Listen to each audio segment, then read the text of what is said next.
Hey everyone, I'm Vladimir Duthiers. And I'm Anne-Marie Green. We want to take you first to Capitol Hill. In a matter of moments, House Speaker Paul Ryan will hold a news conference. He will be coming out of a weekly House Republican leadership meeting. He's expected, of course, to address Donald Trump's visit to the Hill tomorrow. Now, that meeting will come on the heels of two more primary wins for the presumptive Republican nominee. That's right. Trump took home 61% of the vote in Nebraska Tuesday and 77% in West Virginia. That brings Mr. Trump's delegate total to 1,104. He now needs just 133 more to clinch the Republican nomination. Yet, as Trump inches closer to the nomination, his former rivals, Ted Cruz and Marco Rubio, aren't willing to endorse him, at least not yet. All right, we've got our all-stars here to break everything down. Our CBSN political contributor and Republican strategist Leslie Sanchez, CBS News senior political editor Steve Shigaris, he's in the house up from D.C., and certainly not least, wait, that's not written right. Certainly not least. Last but certainly not certainly not least is Linda Tran. She's a CBSN political contributor and a founding partner of 270 Strategies. Before we start, we should disclose that several employees at 27, is it 27? I always say 270. Why do I always say 270? No, I've heard 270 before. 270. It's not an area code, it's a number. Or the number of delegates Trump needs. Well, let me get the disclaimer out of the way. 270 Strategies do some work for the Hillary Clinton campaign. However, Linda does not. Phew. Okay, got through that. Let's talk about Ted Cruz and Marco Rubio before we turn to Mr. Trump. They've been sort of reluctant to support him. There's, at least with Cruz, he didn't mention him at all by name. Marco Rubio was a little bit more, I'm going to support the Republican nominee. But is there a danger in trying to unify the party if Mr. Trump doesn't get some of these Republican candidates to get behind him? I think what we're underestimating, and I talked to some Republicans yesterday about this, all of this has happened very quickly. Trump was not expected to clinch the nomination this early. He was expected to be in this until June 7th, and then fighting for the nomination potentially on the floor of the convention in July. There was a member of Congress that spoke to Major Garrett who said, we're 10 weeks ahead of schedule. And so I don't think a lot of these guys' heads are in the mindset of, oh, I've got to endorse at this moment. They had a bruising primary, Rubio and Cruz. I mean, the kinds of things that they were all saying to each other during these primaries, we covered it every single day. It got really, really heated. It got harsh. And for them to just turn around a week later after all of a sudden everybody drops out and Trump's the only guy left, for them to say, okay, now I'm on board. I mean, I don't think you can expect a lot of people to do that. I think it's going to be a slow process. You're going to see it with people like Rubio and Cruz. You'll see it with people like Paul Ryan, who's sitting down with Trump tomorrow. There's a process that they need to get past. This was, again, and Ryan has said it, it was a rough primary. There are obvious divisions within the party, and it's going to take more than a week to figure this out. All right, so speaking of this meeting tomorrow, I mean, as I understand it, Paul Ryan really has never met with or spoken to Donald Trump. There are other leaders he's probably going to meet for the first time. How constructive do you think this is going to be? I mean, we're talking about meeting for what, an hour, half an hour? Do we really think that they're going to be able to pull the party together over a bunch of meetings tomorrow? I'll ask Leslie.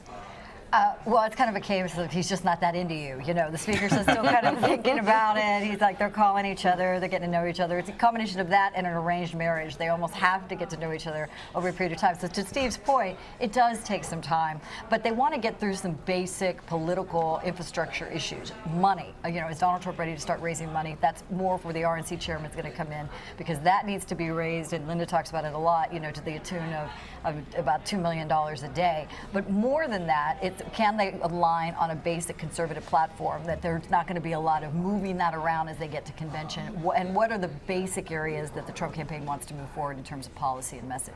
Once they come to an agreement, I think you're going to see a lot more easement and people getting on board. But it doesn't seem like there's a lot of middle ground. So I'm wondering how much of this meeting is just about setting a tone, setting a message out to the various audiences that they're all speaking to versus actually finding middle ground. I think it's a lot of that. I think there's going to be expectation setting on both sides. Trump is going to lay his markers and say, this is what I intend to do as a candidate, as somebody who won 10 million plus votes in the primaries and somebody who vanquished 16 other foes to get to this point. And Paul Ryan's going to say, look, we're working on changing the idea of what the Republican Party is. We have our own agenda we're working on. We want to make sure that you're at least paying attention to that and not going completely off the reservation. And what we're trying to do here, there are 246 Republican members of the House. There are 54 Republican members of the Senate. They all have, some of them have elections, some of them don't, but some of them have their own ideas of how they want to move forward with the party, and we all have to work together as a party. This isn't, as some people were alluding to, a hostile takeover of a business. This is Trump coming into a party that's existing, that has a lot of elected officials involved, and all have their own ideas about how they want to move forward, and he has to be on board with all that too. But doesn't he have the upper hand, Linda, because he won all of those votes? He can say, look, you got to get on my program. I don't have to get on yours because the people are behind me. You guys are the ones that they haven't been happy with over the last 20 years. I would say yes and no. So Donald Trump certainly has some cards to play in that conversation that they have tomorrow morning, but so does Paul Ryan, because 2016 is certainly about the White House, but it is also about Congress. And Paul Ryan is in this enviable or unenviable position of saying, I've got to, get the backs of my guys too. And listen, even if you are in the Oval Office, you're going to need our support to get any of the policies that you want done across the finish line. So, interestingly, Paul Ryan is in this weird position. So he spent the last couple of decades trying to burnish his brand as a serious conservative, policy wonk guy who likes to carry charts and things like that to every meeting that he has or every interview that he has. And so he wants to be able to talk about the direction of the Republican Party he sees. That said, he cannot be in the position of being the guy, the one holdout, who won't get behind the presumptive nominee of his party. So it's kind of a tough conversation. They both have some cards to play, but it'll be really interesting to see how it plays out. Linda, let's talk about the Democrats. West Virginia, Bernie Sanders won West Virginia. But I think it's very interesting, some of the information that we got out of the exit polls. They split the woman vote. She won West Virginia in 2008 by a huge margin. Is there a reason for her to be concerned? I know it's not about the delegate counts, though, but moving forward, should she be a little concerned? Well, what she should be concerned about is that we can certainly expect that not only last night was a good night for Bernie Sanders, but the next couple of elections are going to be too. It's going to be a good month of May for Bernie Sanders. And basically all he needs is a reason to keep the mic in his hands and to get all the way through the convention. I know he said last night he's in it to win it, but he knows the math as well as we do. It's not about the logistics of it. It's about making the case for him to stay in it. Hillary Clinton, on the other hand, has to be concerned about the fact if she's trying to make the pivot to the general election, to have this person who she's been running against continue to log some wins against her kind of steps on her message that, hey, we really need to unite and we really need to get focused on beating Donald Trump. How surprised were you three, the exit polling showing that some of those Bernie Sanders supporters might be willing to switch to Donald Trump? Not very, and a couple reasons why. First of all, the number of independents who voted this time around in the Democratic primary was twice the number that voted in 2008. So a lot of independents voting. Secondly, this is a state that is it's not a liberal Democratic state, and if you look at the exit polls, they don't want more liberal policies. It's a much more conservative sort of mindset, even in the Democratic Party. So I'm not that shocked. And to be honest with you, it's West Virginia. It's not going to be in play for Hillary Clinton anyway. This is a state that Trump's going to win. I think the concern that she needs to have with that number, pivoting to the general election, this is a state that borders some swing states: Ohio, Pennsylvania, two states that had polls that come out yesterday that show her running neck and neck with Trump. There's similar kinds of voters in those states. And that's really going to worry her. If independents in states like Pennsylvania and Ohio start to break for Trump, that's not a good sign for her. Early on in this, the talk was about how if she had a formidable opponent, like perhaps Bernie Sanders, this would make her a better candidate. Well, now we're sort of dragging on a little long now. She's like, okay, I'm good. Is it helping or hurting her that he's still there, Leslie? I think it's just it's an exclamation point. He's won 20 contests. It just shows that he's raising significant money and that there's a real need for an alternative because she's a flawed candidate for a lot of different reasons. The federal investigation, the high negatives, 25 years in the public spotlight. It goes on and on. Her husband's impeachment. Like, you just go down the line. Plus, I think with West Virginia, you can say, oh, it's just West Virginia. They voted for the last 4 presidentials for a Republican candidate. Oh, we get that. We don't. But you also have a split of conservative Democrats there, and the same kind of Ohio River Valley and that spillover in the Rust Belt is really what is the concern to the Democrats.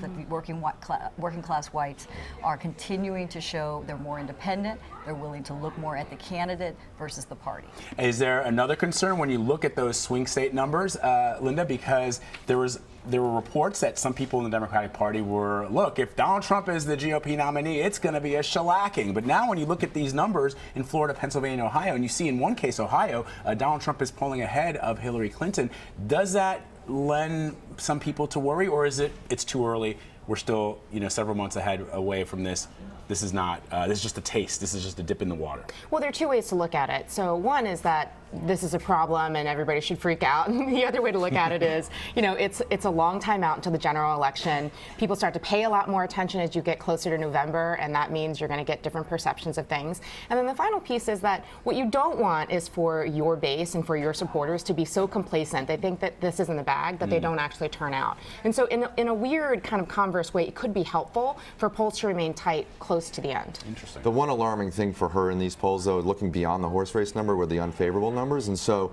her unfavorables nationally aren't great. They're above 50%. They're not as high as his. But in these states, they're closer to him, and in some cases, they're higher than his. And so she's going to worry that if her unfavorables are higher or as high as his in swing states, that's what really matters. These national numbers don't matter as much as these swing state numbers. She's going to work on that. But how much does that really count for this unfavorable, this idea of you're so unfavorable? Because it seems like people are still voting for the front runners who, both Hillary Clinton and Donald Trump, they both have high unfavorables, but people are voting for them. Well, we'll see what happens. We don't know what the effect on turnout. We've never seen a situation where we've had two so unpopular people running against each other. So what does that mean in the general election? Does it mean that people are going to be so fired up to vote against the other person that we're going to have high turnout? Or does it mean that people are so upset at both of these people, they're like, forget it, we're not going to go vote? Yeah. We don't know the answer to that question. I think it's more it depresses the vote. Right. So Democrats win, they will tell you when they're excited, you know, and Republicans kind of fall in line, and we do what we have to do and hope we can pick up some swing voters, you know, some independents. But the difference being when you have two negative variables that are almost the same, then it goes to other variables. Likability